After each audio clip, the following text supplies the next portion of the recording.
Halo semuanya, selamat pagi, selamat siang, selamat malam untuk Ibu dosen dan teman-teman semua jika menyaksikan. Saya harap kita semua selalu dalam kondisi kesehatan yang baik dan dapat melaksanakan aktivitas kita sehari-hari dengan lancar. Kali ini saya akan mempresentasikan hasil PowerPoint interaktif saya yang saya mengambil materi suhu dan kalor. Tugas ini merupakan tugas dari mata kuliah konsep dasar IPA dengan dosen pengampu Ibu Dr. Sri Sulistyorini MPD. Sebelum memulai presentasi pada kesempatan kali ini, izinkan saya memperkenalkan diri terlebih dahulu. Nama saya Bijaksana Wijaya dengan NIM 14014211197. Saya dari program studi PGSD Fakultas Ilmu Pendidikan. Tanpa berlama-lama lagi, langsung saja kita masuk ke penjelasan materi. Materi yang pertama yaitu suhu. Suhu sendiri merupakan suatu besaran yang dapat digunakan untuk menyatakan ukuran derajat panas atau dinginnya suatu benda. Untuk dapat mengetahui dengan pasti dingin atau panasnya suatu benda, kita memerlukan suatu besaran yang dapat diukur dan alat ukur. Alat ukur tersebut biasa disebut dan biasa dikenal dengan termometer. Termometer sendiri dibagi menjadi 5. Yang pertama ada termometer laboratorium. Tentu saja sesuai dengan namanya, termometer ini biasa digunakan dan ditemukan dalam laboratorium. Termometer laboratorium menggunakan cairan raksa atau alkohol sebagai isinya. Jika cairan pertama panas, maka raksa atau alkohol akan memuai sehingga skalanya bertambah. Yang kedua ada termometer klinis. Termometer klinis digunakan khusus untuk mendiagnosa penyakit dan biasanya diisi dengan raksa ataupun alkohol. Kemudian yang ketiga ada termometer digital, yaitu termometer yang prinsip kerjanya 11-12 dengan termometer yang lainnya. Yaitu konsepnya masih sama, yaitu pemuaian. Pada termometer digital menggunakan logam sebagai sensor suhunya yang kemudian memuai dan pemuaiannya ini diterjemahkan oleh rangkaian elektrik dan ditampilkan dalam bentuk angka yang langsung dapat dibaca karena sistemnya digital. Kemudian termometer berikutnya yaitu termometer ruangan. Sesuai namanya, termometer ini berfungsi untuk mengukur suhu pada sebuah ruangan tertentu.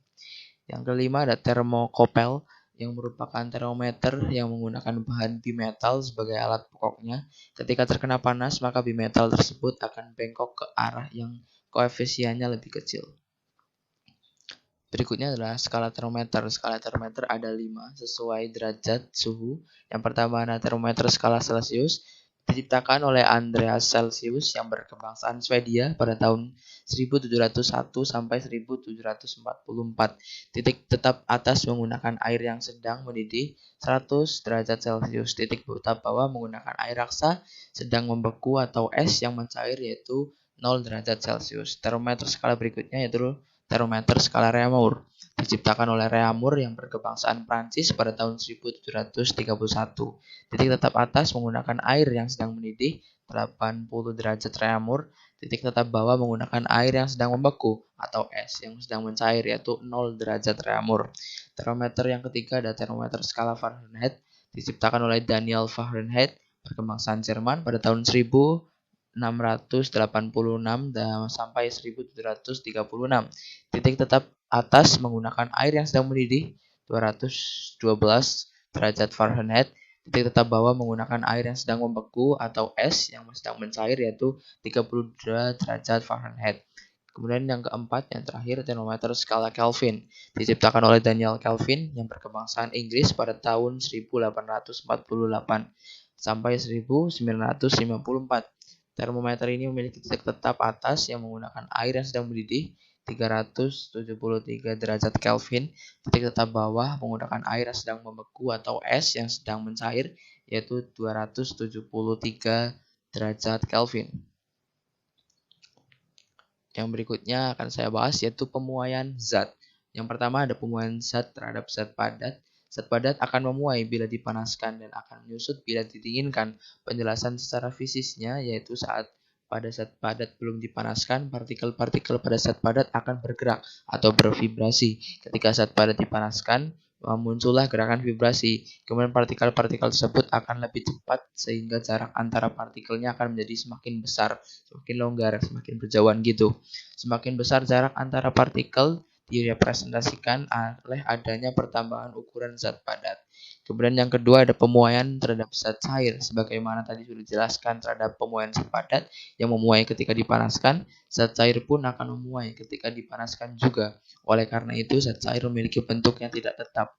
Yang biasa kita ketahui yaitu mengikuti bentuk padanya. Misalkan zat cair saya taruh di botol ini, pasti bentuknya akan mengikuti bentuk botol tersebut.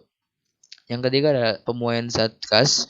Sebagaimana tadi sudah dijelaskan zat padat dan zat cair, gas ketika dipanaskan juga akan memuai. Pada gas, pemuaian yang terjadi adalah pemuaian volume. Untuk mengetahui pemuaian pada gas pada gas digunakan sebuah alat yang dinamakan dilatometer. Berikutnya next kita bergerak ke materi yang berikutnya. Tadi sudah suhu, sekarang kalor. Istilah kalor pertama kali diperkenalkan oleh seorang ahli kimia asal Prancis, Antoine Laurent Lavoisier pada tahun 1743 sampai 1794. Awal mulanya kalor diartikan sebagai fluida atau zat alir. Namun teori yang menyatakan bahwa kalor sebagai fluida ini tidak bertahan lama karena kemudian muncul James Prescott Joule tahun 1818 sampai 1889 ia melakukan sebuah percobaan untuk menghitung jumlah energi mekanik yang ekivalen dengan kalor sebanyak 1 kalori. Berdasarkan percobaan tersebut, Joule menyimpulkan bahwa kalor merupakan salah satu bentuk energi. Kalor yang diperlukan untuk menaikkan suhu sama dengan kalor jenis dikali massa benda dikali kenaikan suhu. Maka kesimpulan dari ilustrasi tersebut dapat dirumuskan menjadi Q sama dengan C kali M sama kali delta T. Q sendiri merupakan kalor yang dibutuhkan, kemudian C adalah kalor jenis, M merupakan massa benda, dan delta T merupakan kenaikan suhu. Kemudian ada juga peranan kalor dalam perubahan zat. Pada proses mencair, bisa dilihat melebur, menguap, dan menyublim, zat membutuhkan sejumlah kalor, yang artinya ada perpindahan kalor dari lingkungan kepada zat dan kalor itu sendiri. Digunakan untuk merubah wujud dari padat menjadi cair atau cair menjadi gas atau dari padat menjadi gas. Proses membeku, mengembun, dan mendeposit tersebut memerlukan sejumlah kalor, yang artinya pada perpindahan kalor dari zat kepada kalor sendiri pada saat terjadinya perubahan wujud. Bisa dilihat pada gambar di layar ada sebuah ilustrasi bahwa kalor memiliki peran yang sangat penting dalam perubahan zat dari padat ke cair yang bisa disebut mencair atau membeku, mencair atau melebur, kemudian dari cair mempadat yaitu dapat disebut dengan membeku, dan berbagai macam istilah-istilahnya pada ilustrasi gambar tersebut. Kemudian perpindahan kalor ada 3. Yang pertama ada konveksi. Konveksi merupakan perpindahan kalor pada suatu zat yang diseterai perpindahan partikel-partikel zat. Perpindahan panas secara konveksi juga dapat terjadi pada udara, sehingga terjadi apa yang dinamakan angin darat dan angin laut. Angin laut terjadi pada saat siang hari, air lebih lambat menyerap panas dari tanah, sehingga pada siang hari udara di atas laut lebih mudah dingin daripada udara di atas daratan. Akibatnya massa jenis udara daratan lebih kecil. Kemudian perpindahan kalor berikutnya ada konduksi. Konduksi merupakan perpindahan kalor yang melalui sebuah zat tanpa disertai perpindahan partikel zat karena adanya sebuah perbedaan atau selisih suhu.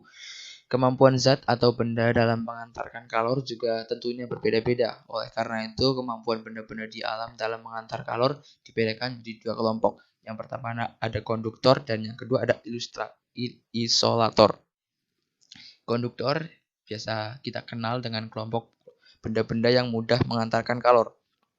Sebagai contoh ada tembaga, besi, aluminium, dan sejenisnya. Sedangkan isolator adalah sebuah kelompok benda-benda yang sukar, yang susah untuk mengantarkan kalor. Contohnya ada kayu, karet, plastik, dan yang lainnya. Perpindahan kalor berikutnya, yang ketiga atau yang terakhir yaitu radiasi. Kalor yang sampai ke bumi melewati ruang hampa, di mana pada ruang ini tidak ada materi yang memindahkan kalor baik secara konveksi maupun konduksi. Perpindahan kalor dari matahari sampai ke bumi juga bertentunya dengan cara radiasi, sifat pancaran dari berbagai permukaan benda yang berbeda-beda. Beberapa jenis benda tercatat ada yang mudah menyerap dan memancarkan radiasi kalor, dan juga tentunya ada beberapa benda yang agak susah dan tidak mudah tentunya untuk menyerap dan memancarkan radiasi kalor. Berdasarkan sejumlah penelitian dan penyelidikan, diketahui bahwa benda hitam lebih mudah untuk menyerap dan memancarkan kalor dibandingkan dengan benda-benda yang selain warnanya hitam. Oleh karena itu, apabila pada siang hari yang terik kita menggunakan pakaian berwarna hitam, tentu saja kita akan merasakan panasnya matahari yang merambat pada baju kita yang berwarna hitam. Yang berikutnya ada kapasitas kalor dan kalor jenis. Kapasitas kalor dapat kita artikan sebagai banyaknya kalor atau energi panas yang dibutuhkan untuk menaikkan suhu suatu benda sebesar 1 derajat Celcius atau 1 Kelvin. Oleh karena satuan untuk kalor adalah Joule dan satuan suhu adalah Kelvin, maka satuan untuk kapasitas kalor adalah Joule per Kelvin atau J per K. Banyak kalor atau Q yang diperlukan untuk menaikkan suhu suatu zat sebanding dengan perubahan temperatur atau delta T zat tersebut. Rumusnya dapat dilihat di layar bahwa Q sama dengan C kali delta T, dengan C merupakan kapasitas kalor zat. Kemudian yang berikutnya ada kalor jenis. Kalor jenis suatu zat merupakan sifat termal zat terhadap kemampuannya untuk menyerap kalor. Nilai kalor jenis zat tentu akan beragam bergantung pada kemampuan masing-masing zat tentunya dalam proses menyerap kalor.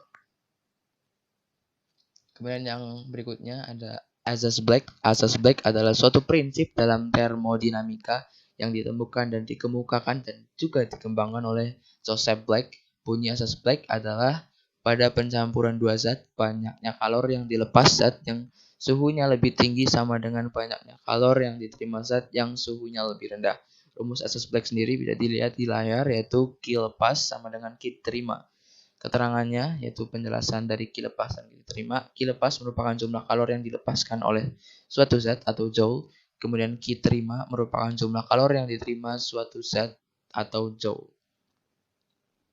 Ini merupakan daftar pustaka yang saya gunakan untuk mencari data-data, maksud saya sebuah karya-karya ilmiah yang saya gunakan untuk menyusun makalah dan tentunya menyusun PowerPoint interaktif pada tugas kali ini.